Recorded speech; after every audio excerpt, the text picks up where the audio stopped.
And Jesus himself said that he did not come to do away with the law.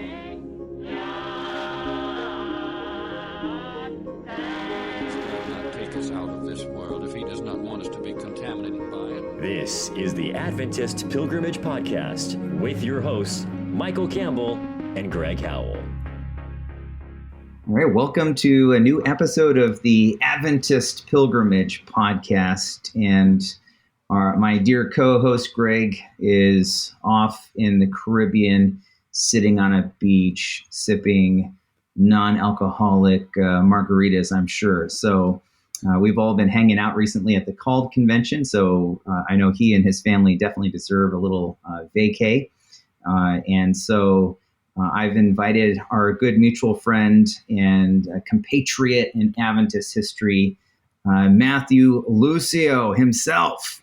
Yes. Welcome, Matthew, to this episode. Thank you so much. And Greg, when you're listening to this, we expect virgin pina coladas to come back with you and be sent to us. Like, actually, just stop by on your way back, Greg. That's right. It's not fair, man. Matthew, I think somehow we got to do like some kind of Adventist History Network like retreat where we just all go to the Caribbean together, you know. That's right. Apparently at Greg's house. I mean, you got one job, Greg. You just have to do one podcast episode once a month, and that's when you plan your vacation, buddy. Come on, man. Yeah, it's not cool. So he's going to pay. He's going to pay for our Adventist History vacation. I'm loving the sound of that, Matthew. So, and some of our listeners may be just kind of wondering, you know, okay, so what are Michael and Matthew going to talk about? And I found a really, really amazing story from Adventist mission history that has never been published, at least in recent memory, for decades and decades, that I'm so stoked about. Yeah, this story, I'd never read this story before, and I was asking you, is this one of those? I mean, there's so many mission story books in Adventist history that get published and then they get forgotten by people, right? Or they rest on a church library bookshelf somewhere and no one reads them. Is this one of those stories? Has it been written about before? It has been written about, but probably not in at least about 60 years. Like, you know, most of the stuff that I had to mine through old primary sources from really almost 90 years ago. So wow, it's pretty cool. Some people left some memory statements, but when this comes out, it's going to be really, I try hard, Matthew, to find stuff that you haven't heard about before. That's not very hard. You guys are the experts here. So where are we going today? What country are we going for this story? All right, we're going to China, 1920s. Ooh. And in the Adventist Church, the work there is still in its infancy. So it's getting going. Some people may remember Abram LaRue, self-supporting missionary, goes over to Hong Kong in the 1880s. You have J.N. Anderson, his wife Emma, his sister-in-law Ida. They all go and they go as missionaries also to Hong Kong and begin to set the stage there on the mainland. There's others. I mean, we could talk about many other stories that quickly join forces. That just an incredible place. But what's interesting, at the beginning of the 20th century, Adventism realizes they need to make up for lost time. There's millions and millions of people in China, in Asia overall, but especially in China. And so if we don't do something, and really the work of the church in China took off in World War I, because there's all this fighting going on in North Africa, Middle East, obviously Europe, all of this stuff in World War I. That means that you still have a lot of people that are passionate and resources. And so the church really invests during the 19-teens through the early 1920s and says China. And so the just church blossoms, Matthew. It blossoms. And the story that we have to tell today is the story of where our Adventist missionaries, now they're in Nanking. Matthew, I should have asked you this before. Have you ever been to China? I've never been to China. Okay, I'm feeling the need to have not that retreat with that Yes. Greg is sponsoring. Maybe we should just go over to China together. I think we can do that. That sounds like no big deal. I mean, Greg's paying, so it really doesn't matter where we go. Hey, But thanks, Greg. Appreciate it. We're having a vote here, and it looks like it's 2 in favor. It's unanimous. It's unanimous. So we're in Nanjing here. Nanjing, and and if Adventists you are go up playing the catch Yellow up. River, it's about 100 miles inland or so. So you have Shanghai, which is one of the major cities on the coast in southeast China. Today, it's where a lot of the shipping happens there. And so you've got the river, which is the kind of the heartbeat going into China and all its tributaries. Think of it like the Mississippi River, right? It's all this trade, all this agriculture, all this stuff through the center part of China where all of so much happens. And so you go up that river, and this city, Nanjing, is there. It's a university town, and Adventists are interested in it, not only to establish a mission station, but there's universities and access where they can have their missionaries go and learn the Chinese language, which is kind of the most essential thing. If you're going to be a missionary, you got to learn the language. Critical. Now, for those who are looking up a map right now to figure out where we're talking about, you can do that. For the millennials and Gen Z, let me just tell you, it's north of where your iPhones are made. Okay, there we go. Way up the coast. All right. Yeah, so this is a university town. This is where Adventists found a school to do so people can learn Chinese. Mm-hmm. And so this is like a hub, you're saying, of Adventist mission work in China. Absolutely. So it's a major center. Missionaries would usually take anywhere from 12 to 18 months to really learn the language. So you're going there. And when, by the way, a century ago, when you were a missionary and you signed up to be a missionary, it was a lifelong commitment. You weren't going for a couple of years. Let's see how it goes. You were going with the expectation that very likely you would die. You would live your life and die there if necessary. And so, so you're going there, and you take the time you need to really learn the language. If you don't learn the language, they'll send you home because you're a defective missionary, Matthew. Boy, that's hardcore. And I see that you've written there's about 68 members of the church there in Nanking or Nanjing by that time. Mm-hmm. So by that time, maybe about a decade or so that there had been a mission station established there. So there's a small church, there's a small school. In addition to the, fresh meat, the missionaries that come into town and that are regularly rotating through there at the University of Nanjing, learning the language. Wow. So, people can visualize. I think an average Adventist church in the Western world, 68 would probably be a little bit more or so than an average rural church. There's a lot of Adventists here, and like you said, it's a hub. They're going out from the school once they learn the language, right, to their assignments in China. Yeah. And so what happens in 1927 that upsets all of this? Yeah, so there's the Civil War that's breaking out. So you've got the National Revolutionary Army, which is in the north. You've got these Southern soldiers. Some people may be familiar with the name Chiang Kai-shek. This is where he makes his grand debut. He'll become very important in Chinese politics in the 30s and 40s, all the way up until the Communist Revolution, and the Communists take over the country in 49, and he goes over to Taiwan. So this is shaping all of this, and these are people that know each other, right? So that Mao and others, I mean, there's these relationships, there's these connections that are overlapping, but it's a power struggle. And so, you've had the emperor who has the emperors who've ruled China for many centuries and different dynasties, etc.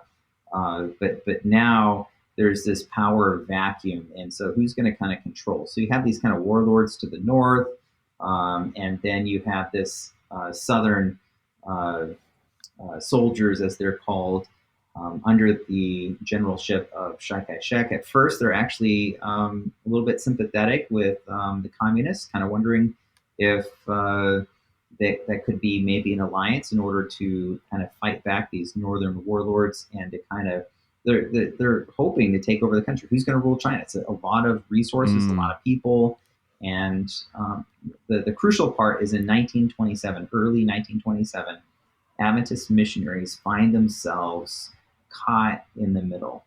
Civil War is breaking out, and like all good Adventists, we believe in the separation of church and state, so they're trying to remain neutral, but it's not always possible, Matthew, to be neutral, no matter how hard you try. Yeah. And with this Civil War in particular, they were hunting foreigners. And that's the thing. That's where they couldn't be neutral, right? So there's Right. this anti-Western, this idea of colonialism. They're tired of being kind of thought of as a second-tier, second-class kind of citizen of the world. When they have, they're perfectly capable in their, in terms of intellect and everything else. And so they're tired of this. I guess maybe the word to use is paternalism, Matthew. Kind of Sure. diminutive, that they're not as good as other peoples. And so when people come in and trade and kind of treat them in a subservient kind of manner, over time there's a resentment that builds up. And I'm not saying that our missionaries necessarily were doing this per se, but there's this wider cultural milieu that's going on through which they exist, and there's a power vacuum. And and that's not to say all for missions, the history of missions, it's a mixed bag, right, Matthew? So some missionaries were very humble and saw the Chinese people as equals, and there were still yet others who did not see it that way and did see them in a kind of a condescending way, and that's unfortunate. That's true of all missionaries. I'm not just picking on Adventist missionaries, but there's a broad sweep here that we need to understand. So there's that broad context, and for sure, Adventists are caught up in the middle of that. And so there's this civil war. Westerners are perceived as contributing to the social ills and all of the problems in society. And this has happened before, infamously with the Boxer Rebellion, 1902. And China was required to pay for a lot of the damages to Westerners. And so some of that it's kind of like World War I, that the amounts that they're charging are just so cumbersome that even that in itself becomes a source of hatred and resentment. And so it's like a cascading kind of thing where it's just not a good situation, Matthew. Right. So this war breaks out between northern and southern troops, and one of the missionaries that you note here, Lucio Hansen Burwell, says that any soldier found sympathizing with the revolutionary soldiers of the South, the Reds, said that northern troops would cut their head off right then and there, she says, and that there was no trial. It only took a minute or two, and there were hundreds of heads cut off and hung on telephone poles by the door. That's intense, right, Matthew? I mean, can you imagine going to church on Sabbath? While this is going on? Yeah. It's pretty morbid, Yeah. It's morbid, and I suppose at first you think we have nothing to do with this, right? We're just here to teach the gospel. We're not getting involved in their politics, but you have to start wondering, if you're these missionaries, am I really neutral? Am I going to be seen this way? Am I next? Do I touch, if I see a piece of communist propaganda somewhere, do I even pick it up? Oh man, you got to start wondering where you fit into all of this as you go about in the first few weeks, your daily routines. Yeah. And it's not just the mission station there, because our main educational institution, which is called the China Training Institute, so it's basically our college, and we're training future pastors and teachers there. That's maybe about, 30 miles or so to the southeast or actually, no, I guess it'd be the northeast. It's across the river, but and they have students, and some students are getting really caught up into this, sympathizing with especially the Southern Revolutionary soldiers. One of them actually cuts his finger off at one point, and makes an appeal to students. This is the time for revolution. Come and join him. And again, the teachers are like, you got to be neutral, everything else. Yeah. But they have students that are like, hey, you've got to go join the revolution. They know that the northern troops, if they find this out, are going to kill their students. So they're basically telling them, disperse. We're stopping all school activities. If you can, go back home. And they're worried for the lives of their students. And they're watching as some of those students just literally, take off to join the military. They're swept up in the conflict. So trying to Right. stay neutral, but it's increasingly hard because when those people come knocking on their doorsteps, where's your students? What's going on in this campus? We hear you have sympathizers. What are they to say? So the best thing is to just suspend the school entirely. So basically, Adventist missionary activity, whether it's education or whatever, just comes to a complete standstill, which you would expect in a war. We've got the war in Ukraine. What's happening there? Our college, right away when hostilities broke out, the college shut down. Everyone goes into hiding. People flee. And now we have Sure. Adventist college, Ukrainian college students that are dispersed among Adventist colleges around the world. I just heard about Kettering taking 30, the largest number at Friedenau. IS just said that they're taking, I think, 20 of our school in the Philippines. Anyways, that's a little side tangent, but the point being the same is that, war breaks out. You can't really have school and missionary activity. Sure. And this is actually, I mean, I guess you could look at it as this is really the beginning of the church being quasi underground in China, because this is the beginning of the Civil War. It gets interrupted by World War II, but then it resumes again after World War II. And as you note, in 1949, when the communists take power. So this is really the beginning of this story of how the church, like many other churches, either had to go somewhat underground. Yeah. And this is the beginning of that. So it starts out being awkward. They have to close down. They have to keep their heads down. What is this breaking point here? I see that you said that in March 19th of 1927, Adventist missionaries were told to evacuate. Exactly. And go to Shanghai. So it's no longer just enough to stop missionary activity and kind of hide in your house or on your mission compound or school compound. But now you have government officials that are saying, hey, we're legitimately concerned for your welfare. People are dying, like, foreigners, other missionaries are getting killed. And so we know your lives are in danger. So you need to evacuate. And so there was in Nanking itself, there was a U.S. consul that's there, and they actually come and send word. If you're not going to completely evacuate, at least evacuate the women and children. Right. And the Adventists, they, in the different memory statements, they begin kind of having very tense discussions. Do you evacuate or do you not? If you evacuate and just run away because there's danger, will you be perceived as not being really committed to the missionary work that you're doing? You're not committed to the people. And so some of them go down with their luggage, and you can imagine this all happens very quickly.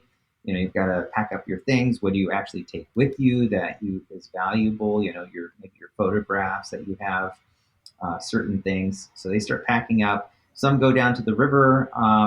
Most of the men remain behind, and some of the women and children remain behind, but things get much worse the next day, and the remaining women and children go down to the boat. Now, it should be noted, this is on the river, it's main waterway. There is a number, because they're evacuating the embassy, the consul that's there. So there's a number of warships, British and American and other warships that are in the river. This is a huge river. If you see this, it really is like the Mississippi or even larger. Yeah, it's just huge river, and so they're out there in the river. It's a place where they can seek refuge, and so they're there.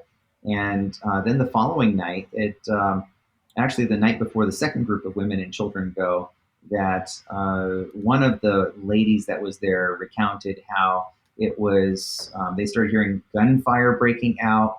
And it's getting closer to them. She said it's like fireworks in the heavens. I thought that's one of the great lines of one of the memory statements. It had to be absolutely terrifying, Matthew. Yeah.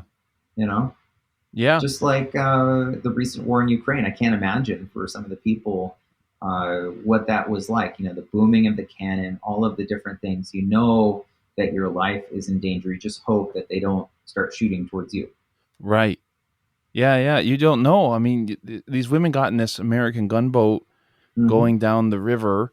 Yeah. Said they were fired upon several times and had to lie down behind iron plates so the bullets would not hit us. I mean, goodness. What a terrifying. I mean, they got word to evacuate on Sabbath. And I don't know what time on Sabbath they got this word, but I could imagine. I mean, like, how do you have a restful Sabbath when the U.S. consul is telling you you need to get out of here? Yeah. You got to think about this. If you stay behind, you're on your own. Yeah, you stay behind, you're on your own because we're leaving too. Yeah. So, goodness gracious. There's this moment where Mrs. Shaw says, perhaps you don't realize what it would mean to be shut inside a walled city. It gives one the creeps. Mm. He's like claustrophobic, even though a city is a big place, this feeling of claustrophobia, what's going to happen to us? We can't get out. And you start feeling a little bit trapped, Yeah, feeling a little bit trapped. And you referenced that apparently a battleship was firing at positions, and they stayed up that night with their clothes on, ready to go at any moment to try to get out of here, and waiting for word. You're just kind of on pins and needles, Yes, and that's when they said it looked like fireworks in the heavens. That's such a phenomenal cinematic moment because you're witnessing something that's both terrible and horrible, but also there's a kind of a twisted beauty to things blowing up and to the booms. It's something kind of orchestral about that heavy bass sound. And it's not just Adventists here in this situation who've noted that. There's a mixture of emotions going on when you're witnessing such things. But the women who get down the river, they're hiding in the boat. They witness the battleship firing. What happens to the women as they escape?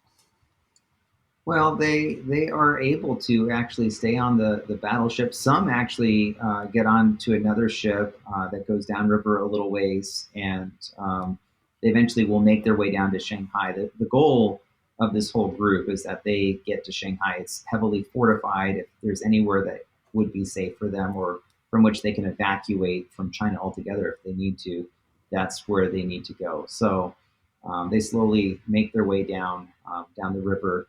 Meanwhile, the second group of women end up staying on one of the battleships, and they continue to watch the war unfolding around them.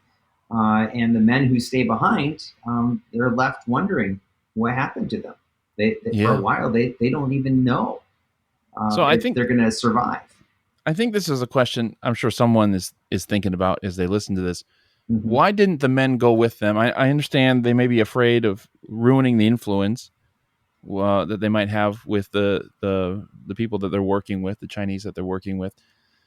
But to me, it's a no-win situation because you're going to send your wife and your children out alone to go through this to try to find their way to Shanghai. Did they have any other reason for? Yeah, part of it, Matthew, is I just think they didn't realize it'd be as bad as it got. Everyone kind of hopes. I'm sure, and again, not to keep referring to Ukraine, but there's a lot of people that stay behind thinking, wait a minute, I can wait this out, and it's not going to come too close to where I am, and then they find themselves in the heat of a battle, and they find really, really terrible things happening. So I think that's part of it, is they just didn't think it would get as bad. The other thing is that they thought the Southern troops under Chiang Kai-shek would be in their favor. So they really expected, the Northern troops to get routed pretty fast, that they could just kind of stay low as the Northern troops are driven back, that the Southern troops, and what they didn't know, and, historians kind of debate this a little bit, but it seems pretty clear now in the hindsight of history that there were some communist forces that were trying to undermine Chiang Kai-shek that got ahead of his troops that were strongly anti-Western. And they were trying to make Chiang Kai-shek look bad. Here's this guy that's trying to kill Westerners, and Chiang Kai-shek's trying to be a politician, and so they're hoping that there'll be enough resentment that people will come after Chiang Kai-shek. But their plan kind of is thwarted and backfired because he figures out what's going on. But that doesn't mean that basically the pro-communist forces that invade the city and that are strongly anti-Western don't wreak havoc. And they actually kill the chancellor of the University of Nanking. They kill a lot of Westerners. They kill other representatives at other consulates, so these, I think is it the French or German? Anyways, one of the other consuls actually gets broken into, and basically they're all massacred in there. Oof. So they're not expecting to be as bad as it is, and they're not aware. A lot of people aren't aware. War is terrible. Mm-hmm. It's havoc, and atrocities happen. And in this case, you don't always know exactly what is happening. So, and there's a lot of uncertainty. So I think they're a little too optimistic. They don't realize how bad it's going to get. And they're kind of hoping if they just kind of stay in the compound, keep things locked down, keep an eye on things, when those Southern soldiers come, they'll free and liberate the city. Everything will be peaceful again, and they'll make sure that all the mission property that they work so hard, the church and the school and resources that are there, that they won't be destroyed. So I think they're hoping for the best, and there's a certain amount of risk, and they're willing to take that risk, although quickly it turns, things escalate. Very quickly, because the order to evacuate, or the recommendation to evacuate, was Sabbath, March 19th. By March 23rd, 4 days later in the evening, Northern soldiers had left, and Southern soldiers entered the city. And the men who are left behind, one of them says that they were reading. They just spent the whole night in the compound with the Chinese Adventists, and having a prayer service, reading Psalm 46, Isaiah 41, Hebrews 11, and trying to, they actually set up a watch where they would sleep, and somebody would always be on duty to keep an eye out. But it's comforting, I guess. Like, what else do you do in this situation other than turning to your Bible and praying? What do you do? Yeah, like Psalm your life 91, depends on it. All of those things. Yeah.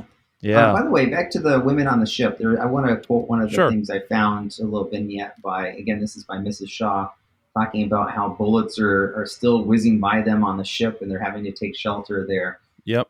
She said, "This is quite an experience. We are getting a chance to see how much faith we have. It looks pretty dark for China, as if nothing will ever be settled again. Everything seems to be shaping for Armageddon." Yeah. So, you're caught in the midst of war. It sure feels like Armageddon, and it feels terrible. But these are the lived experience, the real life experiences of these missionaries. Well, back to the men that are trapped in the compound, and this is pretty crazy. Here they are. They're trapped. By the way, they have two more men who are sent on an errand to document the property at the China Training Institute. And they're told they have to go to Nanking and register this property at the American consul. They go by bicycle.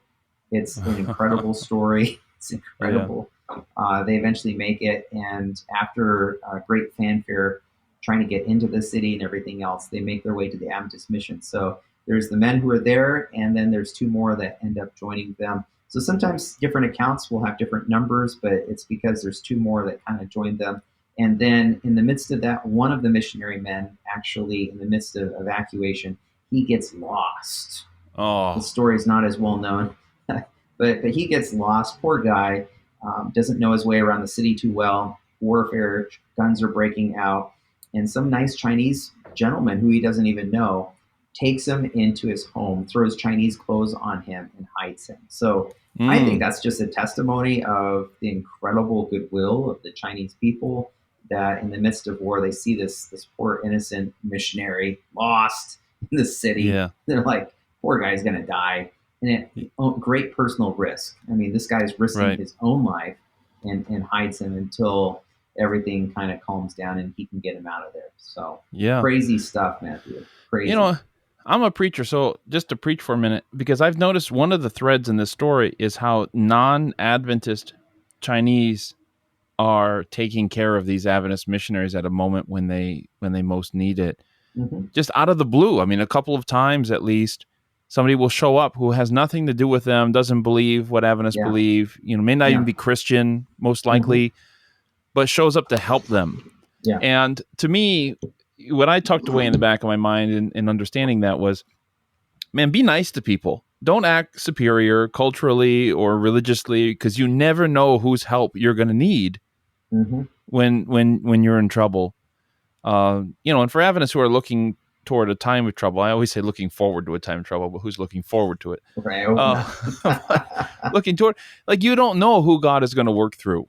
And maybe these easy categories of, oh, this person's in, this person's out, might not survive very long in that situation. It's going to be whoever God gets a hold of, and whoever God doesn't get a hold of is really what's going to matter. So it's nice to see that they conducted themselves in such a way where locals were willing to help and keep them safe. That's awesome. That's awesome. And that story, that theme kind of recurs, because now the missionaries are basically barricaded on the mission compound, as you described. And the southern soldiers eventually rout the northern soldiers, and they come rushing through the city faster than they expected. And the northern soldiers are literally having to run for their lives, right? So there's this kind of panic. There's a moment of pandemonium. And the question is now they're expecting the southern soldiers to be friendly and come to them. And there's shouts that, people coming to the gate, are there foreigners here? Are there foreigners here? And the missionaries aren't sure what's going to happen. And so they come out to actually greet these people. In fact, at first, the guards trying to protect them, realizing they change clothes, and some of the guards even leave. And one of them leaves the gate open, but there's still one guard that he kind of comes back, and they ask him, are there any foreigners here? And he lies, says no. And then he comes to warn them, and they're like, well, tell them actually we're here. And so he comes back out to the front, and some soldiers begin to enter into the mission compound.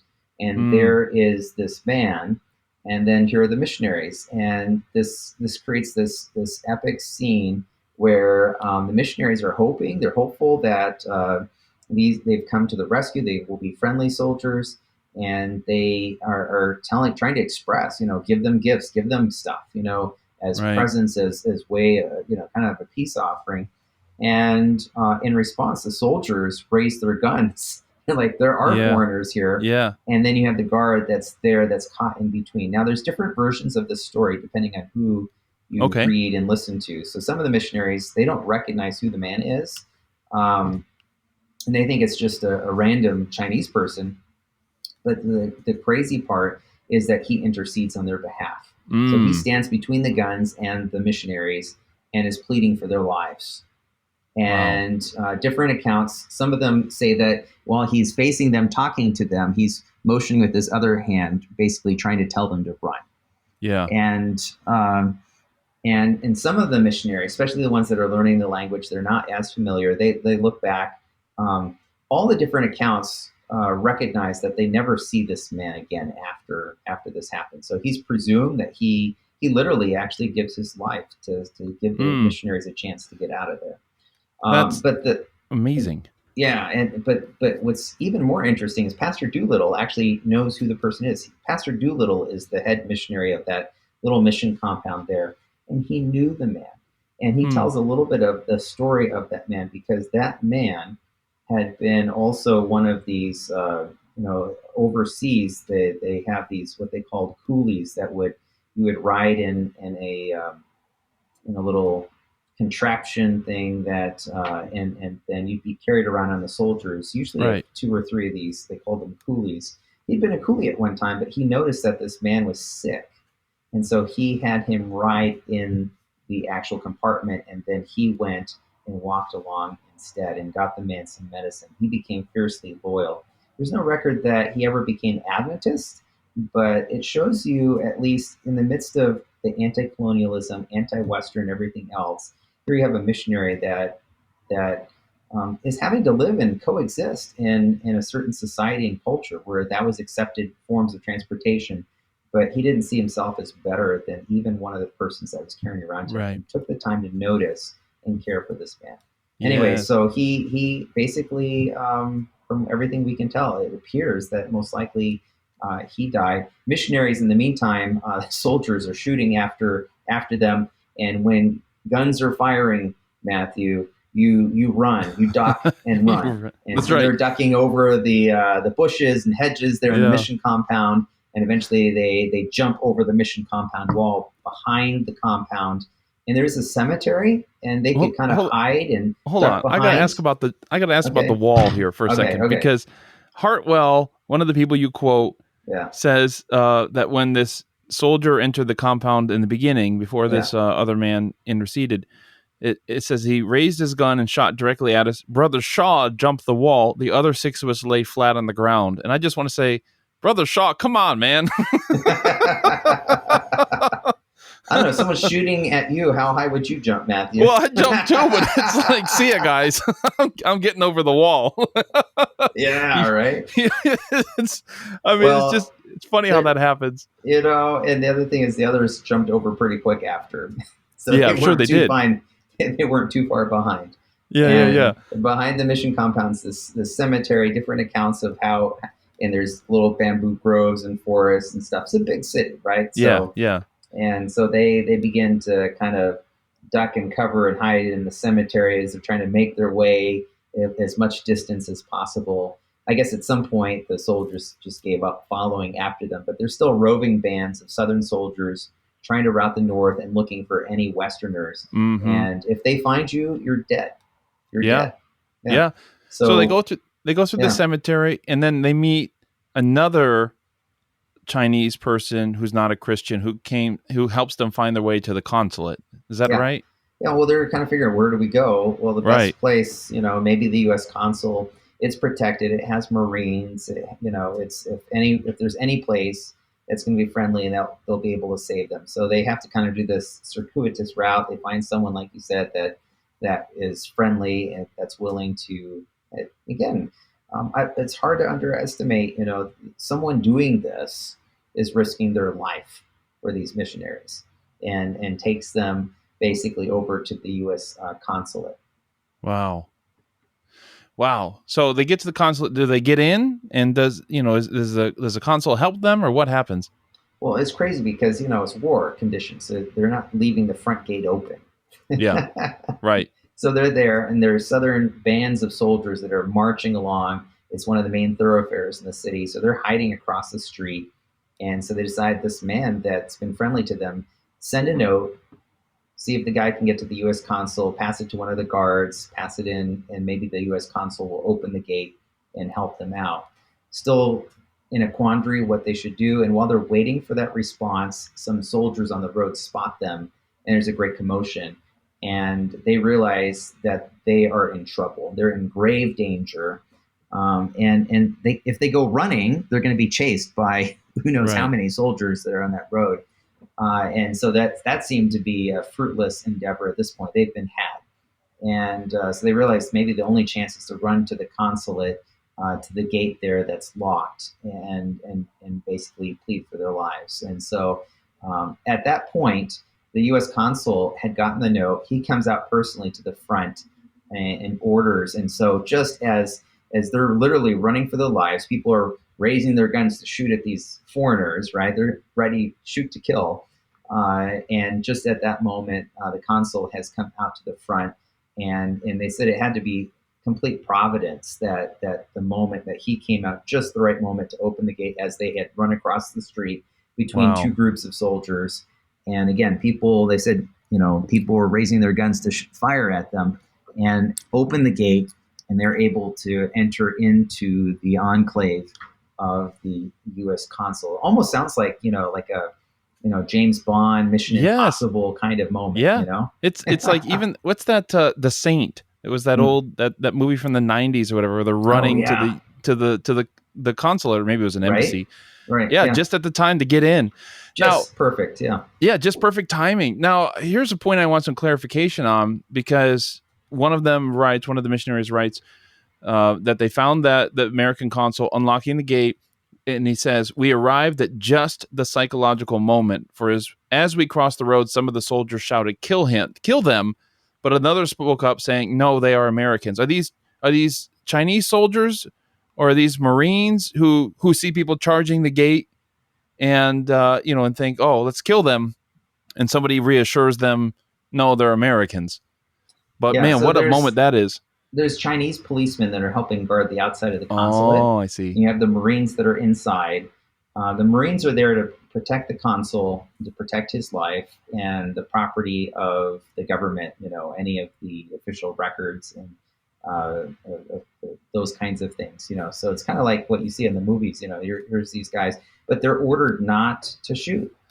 Yeah. So you have these Marines, but unless people are actually shooting at them, they're not to fire on anybody. So, but when they see people charging the gates, I mean, in this fraught situation, your first thought is, I got to protect myself, in my position, and so your first instinct is to shoot first, right, and then ask who they are later, right, so to speak.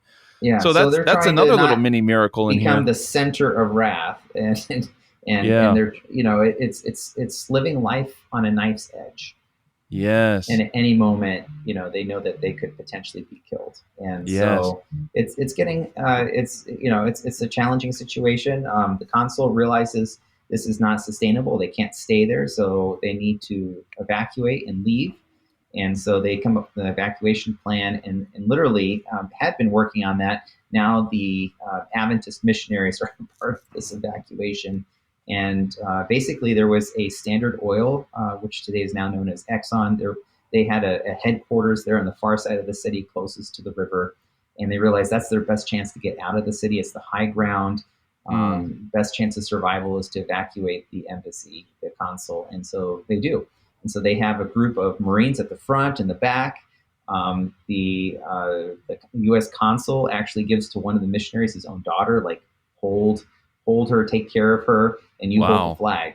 You can just imagine as they're kind of trying to make their way, and they're being shot at the whole time as they make their way. I think it's something like 2 to 3 miles from the consul to this outpost that they hope to that would be a kind of a fortified place that they could survive a bit longer. So, and the miracle is that none of them got shot, with the exception of one U.S. Marine at the back, at the very end, who gets shot. Thankfully, it's not mortal or anything like that, but he's wounded, and they're kind of dragging him, and there's different descriptions, but he's basically shooting back at the Chinese revolutionaries that are coming after, shooting at them, and that dispels them following for a while. Although at various times along the way, there's other groups of soldiers that start shooting at them. And it just, again, seems like another miracle that they eventually make it to these houses where they're able to, from there, stay in and that they can. It's their next point of they're going to regroup here. Evacuation. Mm-hmm. They're going to regroup here. There's about 50 Americans who have assembled at this point, so it's not just the Adventist missionaries anymore. And so what's their next move? Because they're clearly not in a safe place yet. I'm imagining that those Southern soldiers who have been following them thus far are going to follow them all the way to this point. So what do they do after all 50 Americans gather on this? I think you said it was actually a property belonging to a Standard Oil. I don't know if he was an executive or something, but this is his property. Yeah. Yeah. So right at that point, Matthew, they go into the home. They get surrounded by soldiers. So they're hoping to hide out in isolation. And they come in waves where they make demands. They try to appease them at great personal danger. The soldiers are down on the main floor. They put the other people upstairs. The children and women they put in some of the bathrooms, again, trying to protect them from any gunfire. And eventually they send signals to the ships that are on shore saying, hey, we need help. We're being surrounded. We're about to die. We're about to get, and just as they're beginning to break into the house after several tense hours of negotiations and standoff, the ships get the signal where they begin to bombard the position all around them. It creates a wave of smoke and blasting that scares off the soldiers. They all go running away. And in the meantime, they use that cover to run to the city wall, which isn't too far away. They actually, at one point, one of the missionaries sees a soldier about to shoot at them and then disappears in the clouds of smoke and everything else. And one by one, they take ropes and sheets that they had twisted into ropes, and they lower themselves down the side of the walls that Again, it's unclear exactly where the spot is, but the wall is 50, 60, in some places 70 and even 80 feet high. So this is no small, like, just jump over the wall. And this is the huge city wall that you can drive a couple cars on. It's wide enough. It's that big. Yeah. You could have a small little highway going around the city on the top of the city wall. And so they escape. The last person that comes down the wall was really this really heavy guy, and the rope breaks, and he falls about 15 feet, breaks a leg. And so they're having to kind of carry him. But basically, no one is seriously wounded or injured. They run to the river, Matthew. They run to the river, which is still some ways away. They're still wondering if people are going to shoot at them. Could they be found out? But again, it's like miracle after miracle after miracle. They get rescued. There's the boats that take them out to the large warships, and they are at last rescued. Wow. What a story. What a story. And I love how you're careful to note that there are many Chinese Adventists who were not so fortunate because they had nowhere to go. Yeah. And it's hard to tell their stories. I think the common thing we say about China is that there are so many stories that have happened there over the past several generations that we are unaware of, and we hope get told someday. So we keep them in mind, of course, as well, even as we tell this incredibly exciting story about these men and women who were just in constant danger until they made it to safety. Yeah. Should Mel Gibson make a movie about this one next? He did Hacksaw Ridge. Can we do this one? Do you want to write up the script and I think shop this has movie potential, cinematic potential, Matthew. Yes. Well, I hope somebody, like in Hacksaw Ridge, kicks a grenade, because that was really just the pinnacle of believability. When Desmond Doss kicked a grenade in the middle of the air. But I mean, it has all the elements to just such an exciting story. It's such a shame that this story hasn't been told much in the last 70 or so years. Yeah. But it's incredible, the bravery of these missionaries. And first of all, of course, wanting to stay behind and protect the compound and protect the people that they had helped lead to the Lord, and to be with them. There's that instinct here. They're also wanting to protect their wives and their children as well. And of course, yeah. Boy, what a story! What a story! By the way, Pastor Doolittle, who's the head missionary of the mission compound there in Nanking, he says, when we arrived at the gunboat, we could scarcely believe, as we looked at one another and ourselves, that we were alive after going through that experience. But the promise that God gave us, that we should not fear, that he was our refuge and strength, and true to his word, he brought us through. So just incredible how, against all odds, it seemed everything was working against them, that they were able to. And like you said, war is a messy thing. It's terrible. And many people did lose their lives, including some of the converts. But we're thankful for the lives that were spared. Yes. And I think sometimes these situations reveal things about our own walk with God, because when you didn't ask for this situation, there's not a whole lot you can do to prepare yourself for it. You're just in it. Yeah. And the question is, are you going to have a prayer life and a devotional life to give you the strength you need to make it through? Yeah. You're going to find out in that situation, right? Yeah, and I think it also highlights one more thing. Jane Anderson, who was our first official missionary with his wife and sister-in-law, right, to China, he reflects upon this experience, writing in the review. So he's not been in China for some time, but he's reflecting his own experience and the overall Adventist missionary experience there.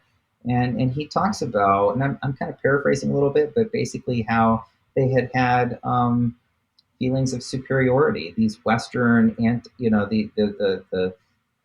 these kinds of cultural imperialism today, we would call it, right? These ideas of superiority. And he said, as Adventists, and again, I'm paraphrasing, but basically in our missionary work, we need to repent of those kinds of sentiments, that there should never be that kind of a feeling of superiority of the people that we're here to serve. And someone actually recently pointed out some research and said, he himself had made some statements that definitely can, if you read them, you're like, that's not good, Brother Anderson.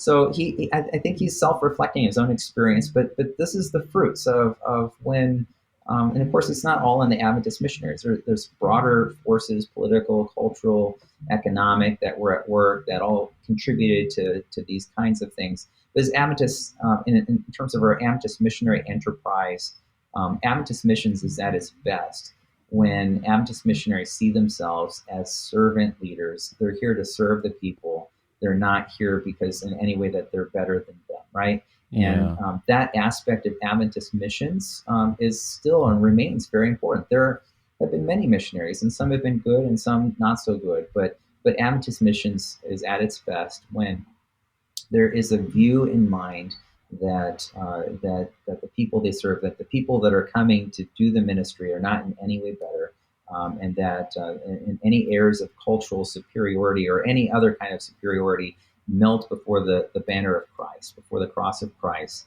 that we are all one before Jesus Christ. And so I think this was one of those moments where missionaries and Adventists took stock of themselves to say, wait a minute, maybe we have made some mistakes here, and we need to, moving forward in the future, be more culturally sensitive. Yes. Well said. Now, if people want to find out more about this story, do you have plans on publishing in an article or something? Yeah, I'm working this up, as you know, Matthew, into an article. I've written it up. I'm hoping that will be published in both a more popular and a more academic form. That should be coming out hopefully in this next year or so. So stay tuned. We'll post that. I'm sure we'll get that on the Adventist History Podcast network. Yes, try to let people know as when you find and uncover new historical vignettes and stories, especially ones that are both as complex but as captivating as this one. Yes, it makes for great, not only great stories, but great life lessons that we can learn from. Yes, absolutely. So we'll look forward to that. But you guys are hearing it here first, okay? Unless That's you're right. like 100 years old and you remember it when it happened. You're probably hearing it here first. Michael, thank you so much for having me as a guest host, as a guest Greg, on the Adventist Pilgrimage Podcast. Yeah, well, I was about to, in his honor, say that this is the Adventist History Podcast, but no, this is the Adventist Pilgrimage Podcast. And Greg, if you're listening, then we look forward to hearing more about your research here coming up very soon. So this is the Adventist Pilgrimage Podcast. This is Michael and Matthew for this week or this month, and we hope that you'll join us again as we seek to uncover new stories, new aspects of our historiography and our past that hopefully you've never heard of before, that will challenge your thinking in new and constructive ways. So thanks for listening. And Jesus himself said that he did not come to do away with the law. He will not take us out of this world if he does not want us to be